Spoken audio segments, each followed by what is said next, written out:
Le 25 novembre 1938 paraissait dans le toujours excellent Je suis partout un petit écho de François Vuneuil consacré au film Katia, texte intégral. Il arrive à la jeune Danielle Darieux une aventure dont beaucoup de jolies personnes, chez nous et ailleurs, ont déjà fait l'expérience. Elle a paru voici 3 ans auprès du bellâtre Charles Boyer dans une grosse machine à costume soigneusement faite et très vide, Meyerling, dont elle constituait l'unique mais charmant attrait.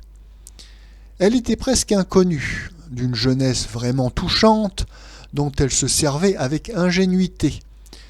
Elle avait encore pour elle ses grands yeux, son petit visage délicat, un décolleté de petite marquise de Watteau, et cette ardeur à réussir de la débutante qui voit passer sa plus grande chance. Le cinéma dévore les gracieux oiseaux avec une croissante férocité. Le second, le 3e film de Mademoiselle Darieux ne valait pas grand-chose.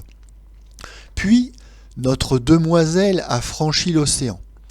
Il n'apparaît pas qu'elle ait particulièrement brillé à Hollywood, mais cela suffisait à créer un certain remue-ménage autour de sa frimousse. Gros titre dans la presse, photo de cette espèce de pornographie sournoise et mitigée qui est un des grands commerces d'Amérique. Élan lyrique de la publicité. Le tout encouragé par la jobardise du populaire dans l'ancien et le nouveau continent. On sait qu'il s'agit d'une manœuvre à 2 temps. On gonfle par tous les moyens la nouvelle vedette. Il s'agit ensuite de tirer le plus rapide et le plus gros bénéfice des fonds ainsi avancés.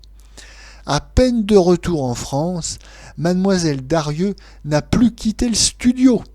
Elle vient d'envahir 2 écrans à la fois avec Katia et Retour à l'aube. Katia, insignifiante et languissante fadaise, est une sorte de Marie Walewska au rabais. Selon Madame Greta Garbo et les auteurs américains, l'amoureuse de Napoléon se donnait à lui pour l'engager à créer la République universelle, et chaque baiser nous valait quelques propos wilsoniens. Dans Katia, Mademoiselle Darieux, aimée du tsar Alexandre II, n'a d'autre souci que de lui faire signer une constitution démocratique pour son peuple. Le décor de ces 2 amants évoque irrésistiblement un inoubliable dessin du caricaturiste Sénèpe.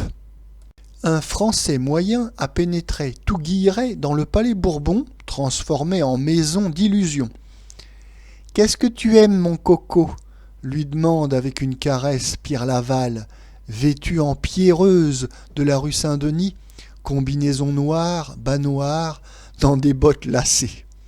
Et le Français moyen, déjà pâmé sur le divan, de répondre « Expliquez-moi la loi des assurances sociales ».